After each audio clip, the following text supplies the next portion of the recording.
Hello students.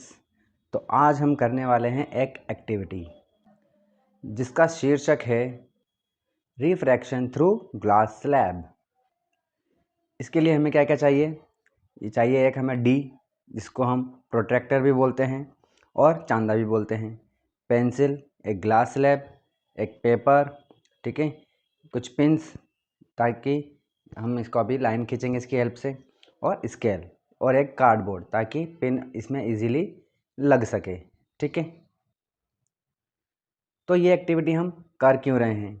तो देखिए, हमें पता है कि लाइट रेज हमेशा एक सीधी लाइन में ट्रेवल करती है, ओके। लेकिन जब उसका मीडियम चेंज होता है तो उसका पाथ भी चेंज हो जाता है और इसी को हम रिफ्रैक्शन कहते हैं। लेकिन जब मीडियम दो बार चेंज होता है, अगर मीडियम दो बार चेंज हो जाए तब क्या होगा लाइट रेज के साथ? ठीक है, यही हम इसमें देखने वाले हैं। तो सबसे पहले हम पेंसिल से स्लैब बना लेंगे एक।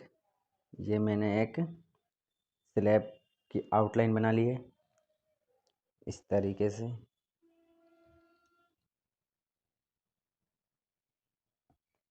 और ये मैं हटा लेता हूँ, ठीक है।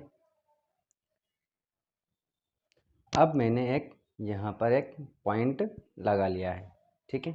अब इसी पॉइंट से हम एक 90 डिग्री का लाइन खींचेंगे जिसे हम क्या कहते हैं? नॉर्मल कहते हैं। ये हमने डी की हेल्प से पहले एंगल मेजर कर लिया, उसके बाद हमने स्केल से नॉर्मल बना दिया है, ठीक है। ये देखिए, अब हम डी की हेल्प से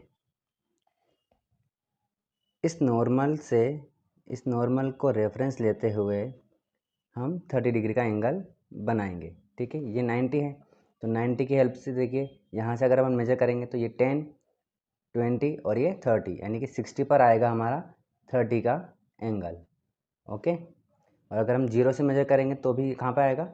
60 पर आएगा, ओके। और इस तरह से हमने 30 डिग्री पर एक लाइन ड्रॉ कर ली है जो कि हमारी क्या है? इंसिडेंट रे है, ठीक है। आपको ये जो पॉइंट दिख रहा है इस पर ध्यान नहीं देना है, ठीक है ना। ऐसे रखना है कि ये है ही नहीं। तो हमने ये क्या बना ली? एक इंसिडेंट रे बना ली है। इसका एंगल ऑफ इंसिडेंस कितना है? 30 डिग्री, जो कि हमने अभी मेजर करके ही बनाया है इसको, ठीक है।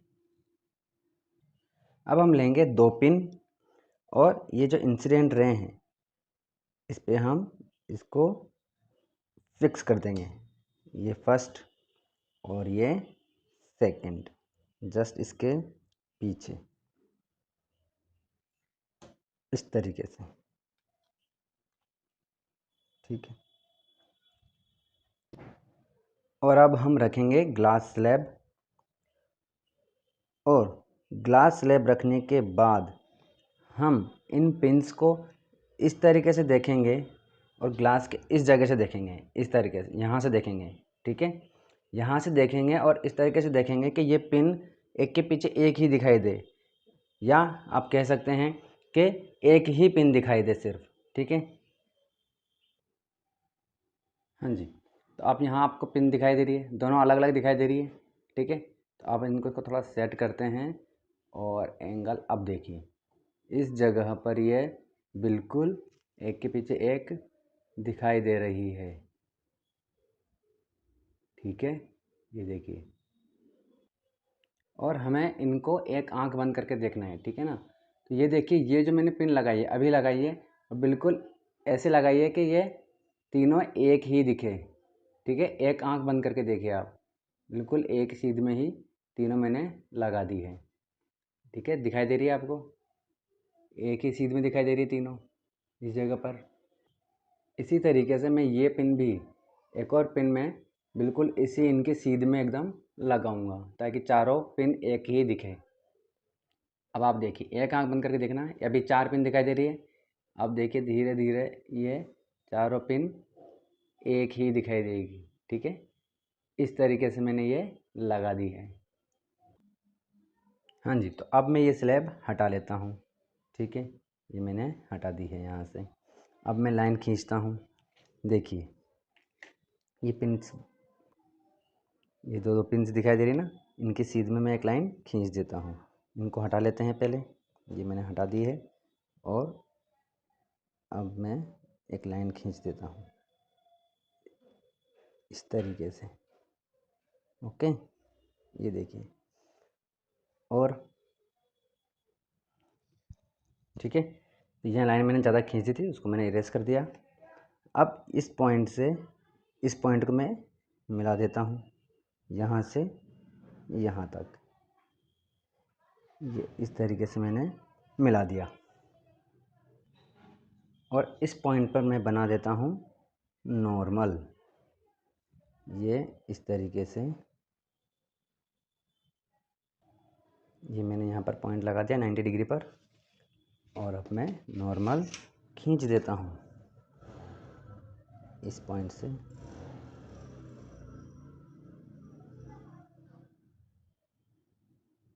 ये देखिए, अब मैं इस लाइन को भी आगे बढ़ा देता हूँ। दोनों पिन हटा करके, इनका काम हट हो गया है। यहाँ से मैंने इस तरीके से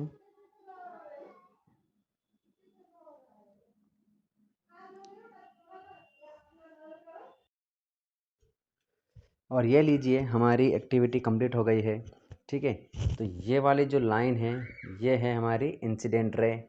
ठीक है, और ये जो एंगल बन रहा है ये है एंगल ऑफ इंसिडेंस। ओके, और ये जो लाइन बन रही है ये है क्या, रिफ्रैक्टेड रे, and this line is called emergent रे। ठीक है, तो और ये वाला जो एंगल है this is angle of refraction, and this angle is angle of emergence. ठीक है, और यहाँ जब हम अगर ये एंगल को मेज़र करते हैं, ठीक है, एंगल ऑफ इमरजेंस को जब हम मेज़र करते हैं तो आप देख सकते हैं कि ऑलमोस्ट 30 डिग्री का एंगल आ रहा है, 90 डिग्री से ऑलमोस्ट 60 के बराबर। जो थोड़ा सा इसमें हल्का सा जो चेंज आ रहा है वो ह्यूमन एरर है। ठीक है, इंसान से गलती हो जाती है।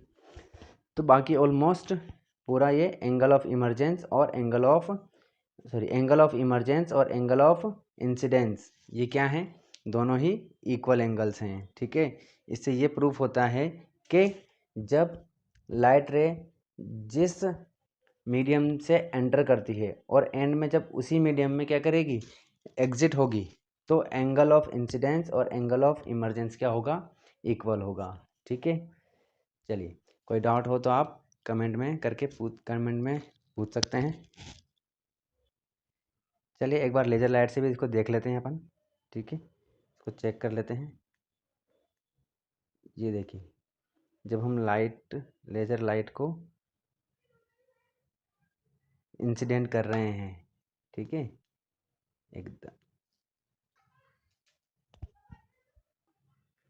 तो आप देख रहे हैं यहाँ से इंसिडेंट रे जा रही है, इस पर टकरा रही है इस पॉइंट पर, और वापस इसी ही इमरजेंट रे पर ही निकल रही है। ठीक है, देखिए मैं इसको थोड़ा सा अगर हिलाता हूँ तो आप देख सकते हैं स्लैब के अंदर भी एक लाइट रे दिख रही है जो कि रिफ्लेक्टेड रे है।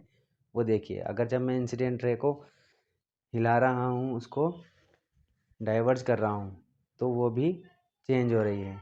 लेकिन जैसे ही मैं हमारी इंसिडेंट रे पर लेकर आता हूँ तो हमारी रिफ्लेक्टेड रे भी बिल्कुल उसी लाइन पर आ रही है। ठीक है, और बिल्कुल कहाँ से निकल रही है, इमरजेंट रे पर लास्ट में निकल रही है। Okay, thank you.